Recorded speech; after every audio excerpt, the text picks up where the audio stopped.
Welcome to This Life, the Chronicles of Autism Mums, hosted by me, Alison. Each week I'm joined by amazing women who happen to have autistic kids. Hasna, Moira, Susanna, Reen, Maha, Karina, Huma and Rana, our techie. Each week we talk about navigating the ups and downs of parenting kids with autism and how that affected us and our lives as women, mothers and professionals. Strap in, grab some tissues, sometimes you'll cry from empathy and other times from laughter. Join us on our journey of this life.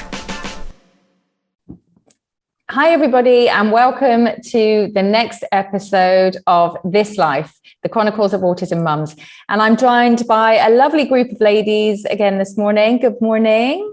And today we are going to be talking about the dilemma of disclosure. So the disclosure dilemma. So when we talk about the disclosure dilemma, just for our audience out there and our listeners, I'd just like to ask one of you lovely ladies, when we talk about disclosure, what do we mean? And in what different instances would it come up when we talk about our child's autism diagnosis? I think there's a lot of types of disclosure, going from disclosing to the family, disclosing to your friends, disclosing to the school is a big one, disclosing to the world pretty much. But I think there's different types of disclosure we face when after receiving diagnosis or even just noticing, and I think all of them are hard. Some are empowering. Eventually, all of them are eventually empowering. But I think they're hard because you're just you're almost validating the diagnosis. You're almost, just making peace with it, and making peace with it is the hardest part when you go through that process. So disclosing, you feel like you're stigmatizing your child. You feel like there's a certain type of guilt, but at the same time, you're like, how long can I go on without? So I don't know about your other experiences. I would love to hear from you ladies. Maha, have you had any experience with disclosure? Yeah, I definitely agree with Hasna when she said, the fact that you start saying it out loud means that you have to accept it. And when you're going through the process yourself of trying to understand what's going on and the whole grieving process of what does that mean? What am I not going to have with my child? And so when you're suddenly faced with having to tell people about it, you're just not ready yet. But like Hasna said, sometimes you sort of can't hide it because there are certain behaviors being displayed with your child. And if people are asking about it, you sort of are forced to start explaining it. And I think in the beginning, when you yourself are still trying to get your head around what exactly this diagnosis means, and then people ask you, okay, so, your child has autism, what does that mean? And you're just looking going, I actually don't know. Will your child be able to do this? I don't know. And so you look like this parent that has absolutely no control over what's happening to their child, and it makes you feel even less of a mum. Like, I'm supposed to look after this child. I'm supposed to know exactly what's going to happen. And no specialist out there is going to tell you, this is what you should expect looking forward. So I think that's probably our first hurdle with disclosure, is just telling that close-knit community, people around you, your friends. And then obviously, next level is school. Like that's a whole other world. But definitely if we just, I think the first step is, just starting to explain it to your family. And then the next thing is the cultural aspect of explaining it to your family. So depending on the culture you come from, I've met people from different cultures, and it's interesting how, you've got certain cultures that are can embrace this much more faster. Like things happen, that part of it doesn't become as challenging. I had one lady that I met whose daughter had autism, and she was like online and telling everyone about every tiny milestone and just embracing every step. And I was like, oh my God, she's like, this is going so fast. Like she's just like telling everyone about this. And then I came from a background where, if your child displayed a behavioural issue, it was like, you haven't raised your child, he needs his father to set his boundaries. And I was thinking, how do I explain that to my family? Like they couldn't understand what this diagnosis was. So I think it's just such a huge area to explore from to navigate. family, culture, friends, and absolutely, definitely. It's interesting actually, and you both made really interesting points, and you've also touched on the fact that it's very empowering to talk about it. So the disclosure, to finally be in a position whereby you can start talking about it, and I think it's probably part of a healing process for us, because once we get to that point, then we can kind of move forward because we're being honest, and we're living in that kind of moment, and we're obviously trying to actively inform the people around us, but also with that positivity and that empowering time, there also is a negative side to that as well. So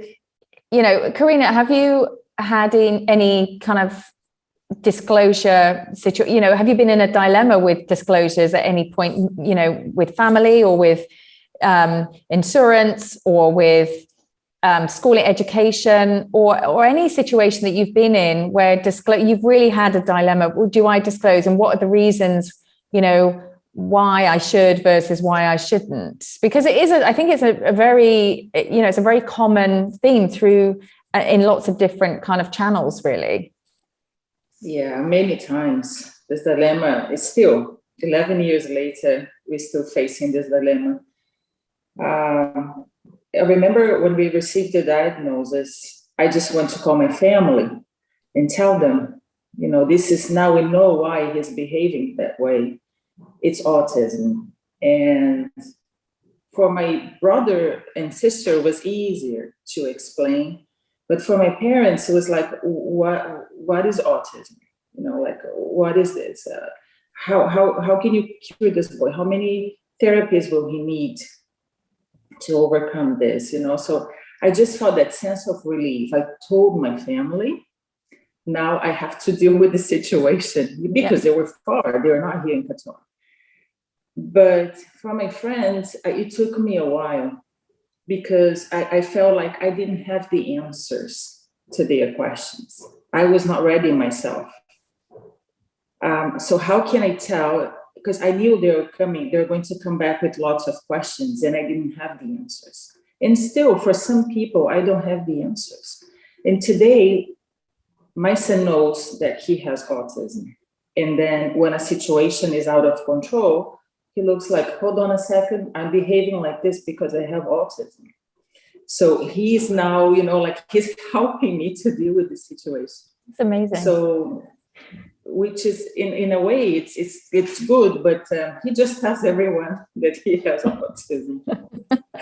So now it's a different He's self-advocating, story. which is great. Yeah, we're at that age, actually. It's great. It's great to see them, come, just self-advocating. Exactly. And I think that is a sign of the times, really, as well. And it's testament to you as mums that you're very open with them about their diagnosis, so that they can, be honest and tell people without having, any sort of stigma attached to it. If they don't care, then why should other people care? So Moira, what about your experience of disclosures? I think I can probably think of a few that we've actually been in together. Yeah, it's kind of a gradual thing. I don't think it was a big deal, because you go through so much time talking to friends and family about things you're concerned about before you even get to the diagnosis. So you've probably mentioned the word autism, so when it actually comes, it's not a big surprise. So I didn't have any issues with that side of things. People are understanding. People had questions that we didn't know answers to, of course. But then, obviously, there are certain situations where you don't disclose insurance. I was going to say that was just about to point that out. And I think for anyone who's listening, it just depends on what your situation is with your healthcare. Yeah, because insurance, I think, unless you're inside of the United States, they're not obliged for healthcare insurance to provide any sort of cover for any therapy for autism spectrum disorder or any related diagnosis. And obviously there are a lot of healthcare, government healthcare systems which provide a level of healthcare for therapy for people on the autism spectrum. However, Moira, there's been a certain instance with you, hasn't there, with your insurance, and I think that there are ways and means of kind of getting around this sometimes. Obviously, we don't want to go into too much detail, but do you want to share a little bit about that? It's okay, we can skirt around it a little bit, but I think it's interesting. No, we can be provided for therapies without specifying the underlying issues in too much detail, I think. And I think from a healthcare perspective, when you are approaching the insurance companies for alternative therapies, certainly in our situation, and if we'd have known what we do now, then for certain therapies that you can have, you don't necessarily need, as Moira said, to talk about the underlying condition, because there are a lot of comorbidities, so different diagnosis that can kind of come with that. So you can need kind of speech therapy or occupational therapy, but we can kind of get that in other ways with, getting separate referrals rather than just going, well, my child's got autism and I need this 360 approach. So any listeners out there who are thinking of like the insurance, from the insurance perspective, do your research before you disclose your, that's my advice anyway. And I think disclosure is generally the best policy, absolutely 100%. And we want to do that to advocate for our children. But in some cases, it's really worth that kind of consideration before you kind of go down that route. In terms of schooling, and it's certainly an issue here where we live, what are your feelings on, and obviously for some parents, it's very, very clear that the child has autism or a related condition. But for some, it's not so apparent that the child has autism or may need extra and additional support in the school system. So in that instance, when you are in a, in a public school or a government school, what are your feelings and what have your experiences been of disclosing your child's condition? Did you feel that was helpful, or did you feel that, that was something that you would have preferred not to, in hindsight, you would have preferred not to mention? I think the school dilemma is one of the hardest, most painful processes, just because you are still at that point dealing with what's happening, trying to understand how he functions. And then you feel like suddenly he's being judged on every side. And you feel like as long as they look at him with certain eyes, it's okay. But once you tell them, be like, he'll be the kid that, oh, he doesn't get it. Oh, they don't even try. And I think that was my experience from preschool up until now. It's like his diagnosis gets in the way of teachers trying, and that was a very annoying thing. Another huge dilemma is disclosing to the school, because there's no schools to take our kids, and we need to get him into a school. So we feel like if we don't disclose, once he's in, at least he's getting some sort of education, versus disclosing and then them not accepting the child, which I feel like we've all switched. I mean, at least I've switched several schools, and until this day, I don't have the perfect setup, but we try to get to our kids whatever we can, and whatever we can, literally, whatever our circumstances allowed. And I think that's a huge one with disclosure. I do feel that in a perfect world, disclosure should be, it should, especially when you have laws behind you, policies, disclosure is the best way to support your child. He begins to advocate, he or she, for herself over time, which I'm seeing with my son, which is amazing. I mean, he actually asked, he just got in a crazy situation where, he couldn't regulate emotionally and ended up saying things that he wouldn't say, like ideally, to somebody, and he has a bit of stalking tendencies. But this is all because really no one has taught him. So the interesting part was that when he realized what a mess he had made, he came and he said, I want to consult with this other person because they have autism, so they can tell me what to do in this situation. So that's how deep their level of awareness can get of their condition. So I think disclosing to the child, making sure that the child understands, because you don't want him wondering his whole life, what's wrong with me? Why am I different? You just, over time, he will understand why he's different, how he's different, and that will be empowering for him rather than a setback, because he understands he's made a mess and who can help him. Another person with autism, which I found to be brilliant. That was a big moment for me where it was like, hey, my son's level of this. So yeah, disclosure, going back to disclosure, disclosure ideally should be the way forward. Yeah, for sure, because it should, in theory, and as you say, in an ideal world, it should be, if you disclose, then you should get more. You should get more help, more support, more understanding, more empathy, all of those things. And I think in some cases it happens, but I think we all know that, we can see, we want more support, empathy, and all of those things when we disclose for our children. And we, unfortunately, we don't live in a perfect world for them.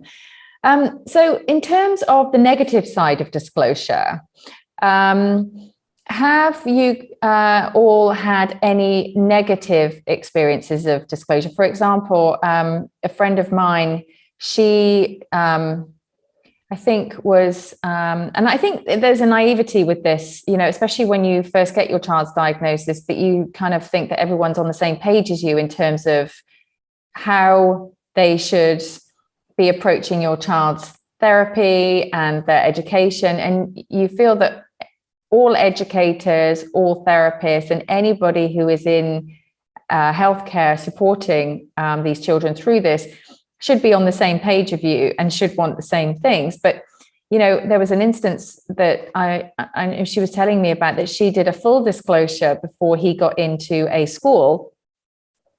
And ironically, what happened was that there were a lot of other children that weren't able to sit on the rug for circle time, or not able to, sit for a whole class without having to get up and move around, and was sometimes awkward in social situations. But there were a lot of children that were doing and having those kind of interactions and experiencing the same as him in the classroom. However, he was the only one that was pulled out, and the school were calling her all the time and saying, he's doing this, he's not sitting on the dad. Realistically, when you're talking about a 3, 4, 5-year-old child, especially, some of the boys more so than the girls, which we know, they do have regulation issues, and, they're kids ultimately at the end of the day. And, in a classroom situation, they are expected to sit for long periods of time without movement breaks and all of that, that kind of support. So, but the expectation is there for them to do that, which is another thing. But because she had disclosed and been honest, he was always the one that was, oh, well, it's because of his autism. He's doing this and we can't handle him because of his autism. Whereas actually, realistically, there were a lot of other kids in that classroom having exactly the same behaviors, if not more disruptive, but they weren't being kind of chastised in the same way. So what are your feelings on that? How can we make those choices? How can we kind of empower our kids by sharing information because we think it's going to help, but then it backfires? I think when my son went through mainstream nursery and whatnot, and issues were raised, and then he went into a special program, the aim was to get him back into mainstream as soon as possible. And to do that, well, we went through every school, you and I, Alison, we went around literally every school, and we didn't have many options. And in the end, there was only one, basically. And so from that point of view, it wasn't difficult to choose where he had to go, because there was only one option that would be suitable. And And looking back now, the aim to get him into mainstream probably shouldn't have been the aim. The aim should have been to get him where he needed to be. So, not quite sure where I'm going with this, but I think disclosure obviously is the best thing. But the schools are not equipped to deal with the disclosure. Mm-hmm. It doesn't always lead you, exactly. I mean, and I think this is the point that you're trying to make, is the fact that when you are disclosing, it doesn't always lead you to the promised land. It doesn't always lead you where you feel that you should be, you know, and a lot of schools want to be seen to be accepting and inclusive, but then they get them in the door and they don't provide the support that they said they would, basically. Yeah. And then it becomes your problem again. Exactly. Yeah. Hummer, good morning, Hummer. Good morning. How are you? I'm very well, thank you. Good. So, Hummer, we're just talking about disclosure. Obviously, you know, the schooling and diagnosis. What's your experience of disclosing your son's diagnosis? You know, do you feel that it's something that you do proactively now, or is it, you know, does it depend on who you, you know, just different situations? Well, when it was the case of schooling, we've been pretty open and honest about it since we tried to go by the book. So when he started school, that he was diagnosed before he started school. So we started with a very well qualified shadow teacher. The lady basically who treated all our kids, she was my shadow for a whole year. So I had an ABA qualified shadow teacher for a whole year with me. And that was fantastic. And it was huge hit on our pocket at that time, but you know, we didn't care. And she was amazing. At that time, I remember when I went to the principal of that kindergarten, and I said, "Listen, my son is on the spectrum. He's autistic." She's like, "What is autism?" And then she was like, and I said, "Listen, there will be a lady. She'll come and she'll be his teacher." And she said, "Oh, I don't know. That was too much for her. That was like putting burden on the school." I said, "It'll actually be helpful for you, a teacher, especially for my son. I'm paying you school fees, plus I'm providing a teacher." You know, it was an alien concept for her. And I remember after a few years, I went back to the school and she said, "Oh yes, we have so many students like that now."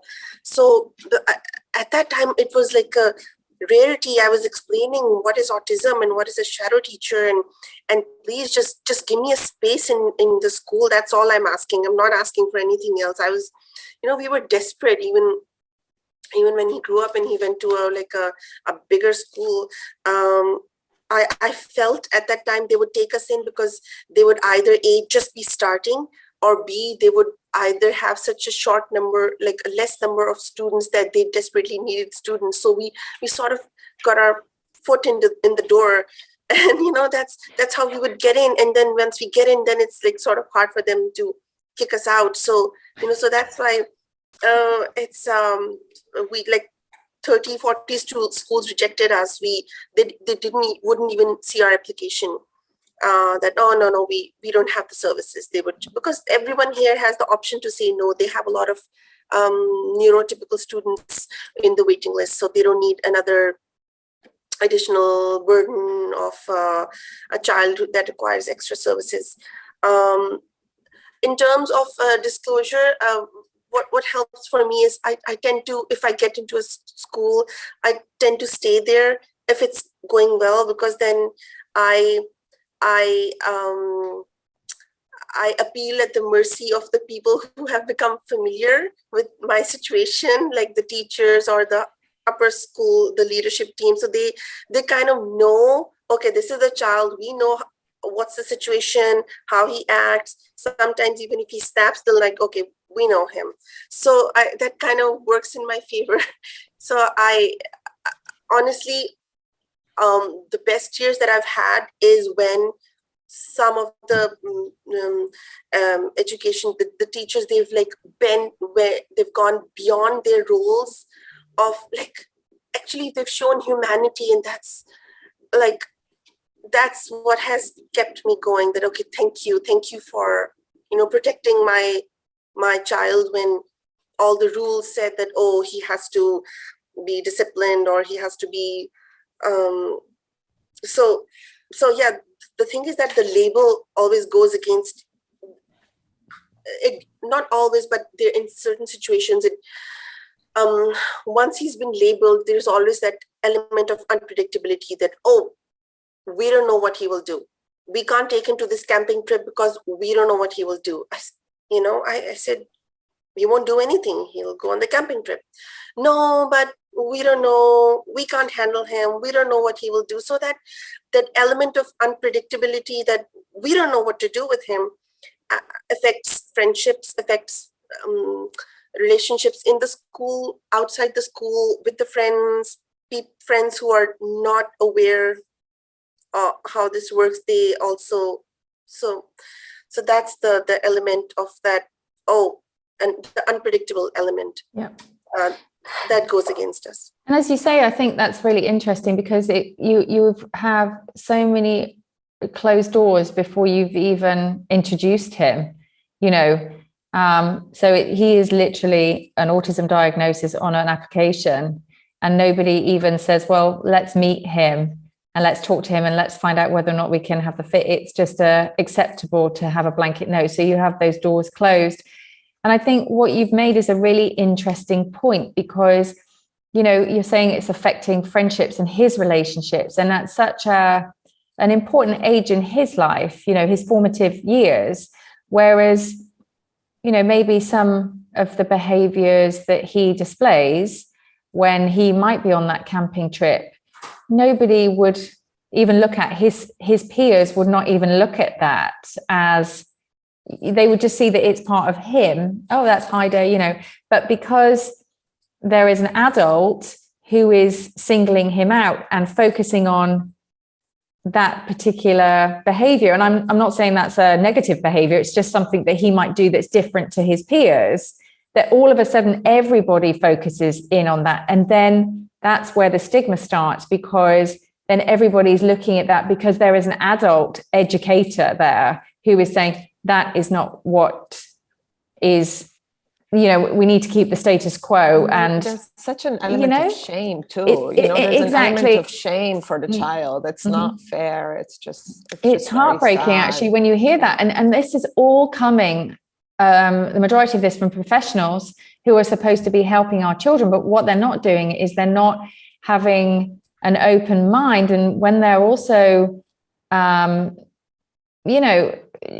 just not supporting the child, but also all of these children around them who should have very open minds, but they're being taught by, educational professionals to stigmatize these children.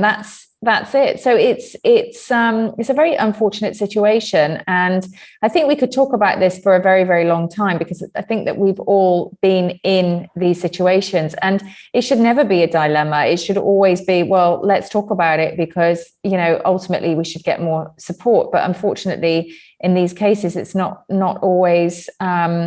It's very often not what we get, is not what we anticipate, not what we would hope for. So just to round off this chat this morning, ladies, I just wanted to go around the group and just ask for your kind of advice and top tip for each of you for disclosure. I think that this is quite an emotive topic, but also, as I say, there's a lot more that we can discuss and we can go and delve into. And I think there's a lot of people that will be listening to this that wouldn't even realize that this is an issue, especially at the start of your journey. So if I can kind of go around and just ask everybody what their kind of top tip would be, or, a piece of advice that you would give a newly diagnosed parent or somebody who's on this journey who is, trying to access services, would it be proceed with caution, tread carefully, go full throttle with the autism diagnosis? What would you recommend? So Hasna, can we start with you? Yeah, I think shapeshift, as in, according to the situation, act accordingly. If you're not ready to disclose because you're not ready, there shouldn't be any pressure, especially when it doesn't affect the child and the services he's getting. Obviously, you will need to, in order for that, when you're helping the child, if that's what the child needs, absolutely disclose. But I say, ideally, yes, full disclosure. And we're finally at this space because over time, you won't even be able to hide it in a lot of cases. And if you're hiding it, it holds a child back. It holds a person back because he's dealing with something others can't see. And imagine the inner turmoil for that person. So ideally, we want to empower him. However, go with your own pace, at your own time, with what you feel. And there's nothing like the intuition of a mother. I can say this. So whenever the situation helps, disclose. When not, take your time. That's my advice. Thank you. Maha, have any top tips of wisdom? I think Hasna actually summed up exactly what I was going to say, which is, your intuition is so important, and just going with your gut feeling. And no one knows your child as much as you do. No one knows what they're capable of. No one can put those boundaries. I've had situations where, people have told me your son will never be able to do this, and he's absolutely smashed what they said he couldn't do. And because I believed in him, I think if I agreed with or, believed what they said, of course, I can place those beliefs in his brain too, and he won't do it either. So I think always pushing that, pushing yourself that little bit more. And I think in terms of schooling, I've learned over the years, at the start, it was all about, trying to get him in.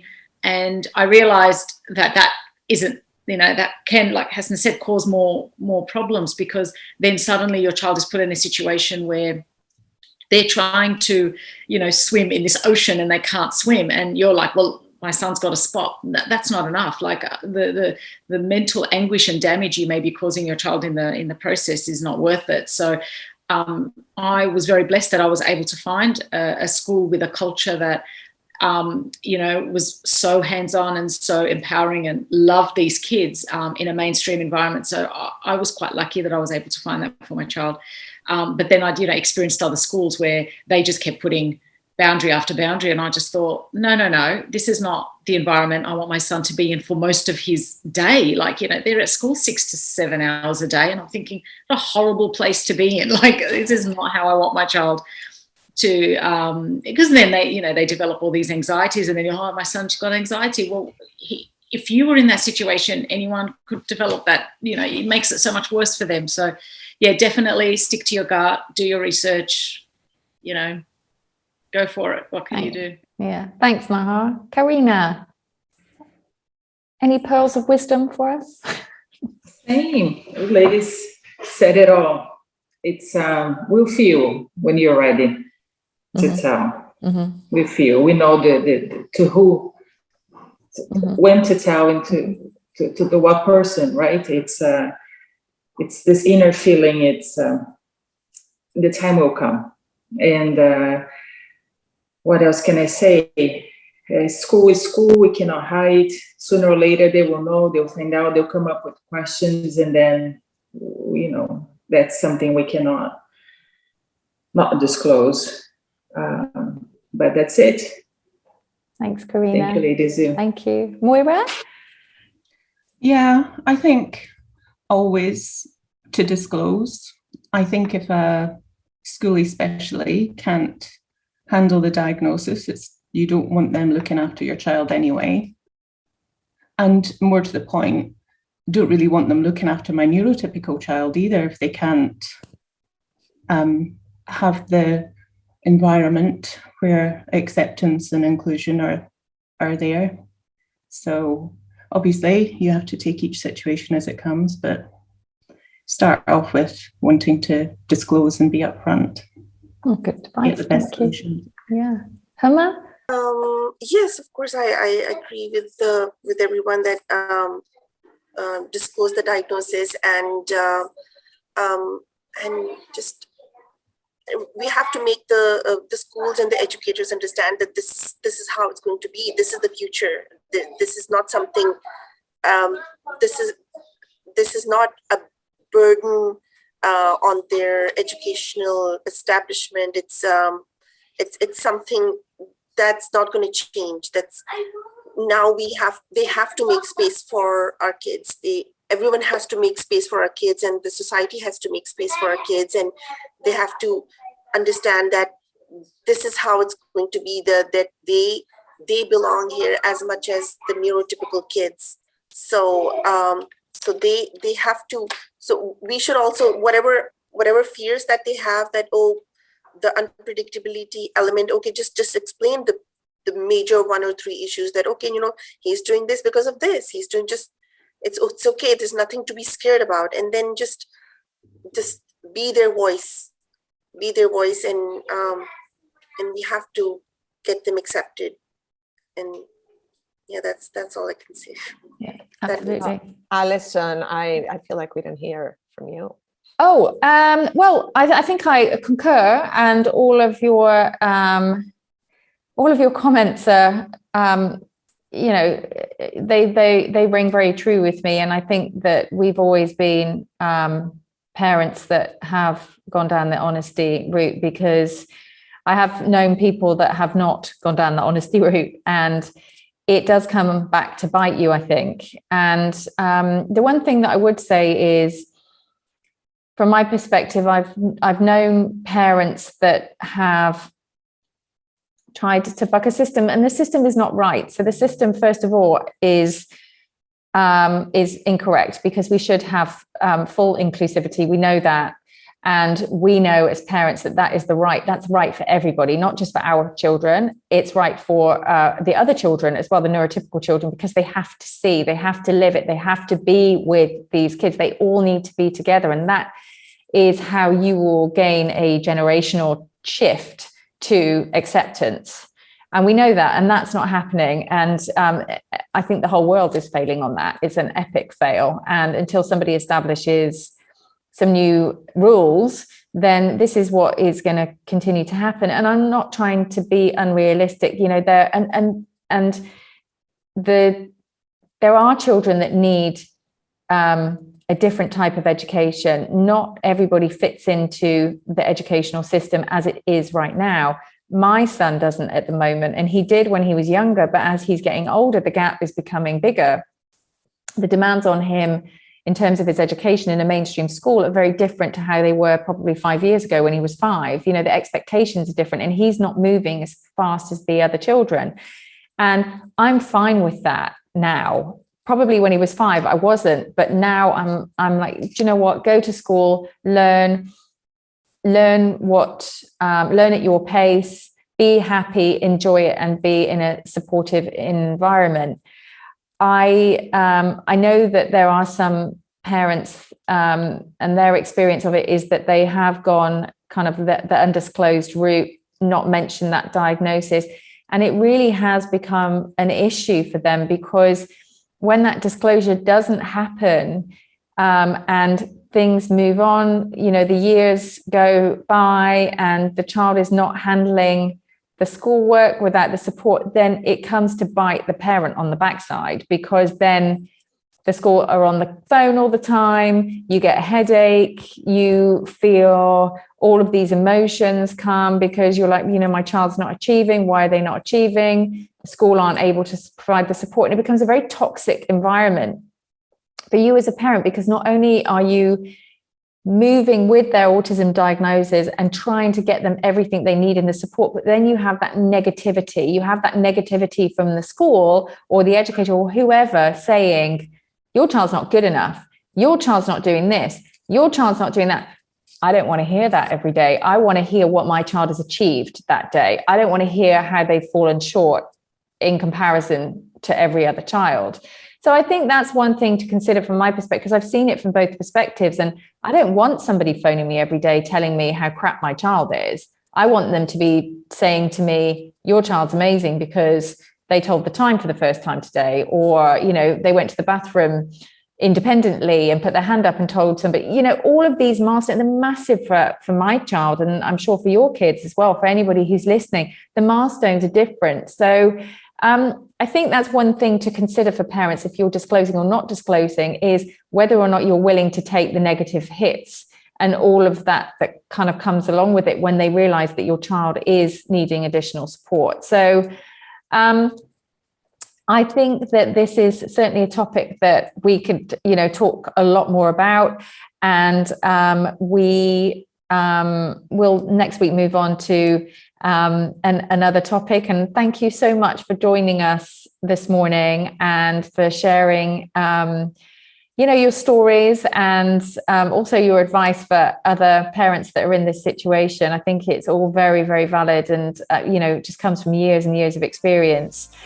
So thank you for joining us for our podcast, This Life, and brought to you by Learn Autism. And to learn more about autism, then please check out our website at learnautism.com, and have a great day, everybody, and thank you.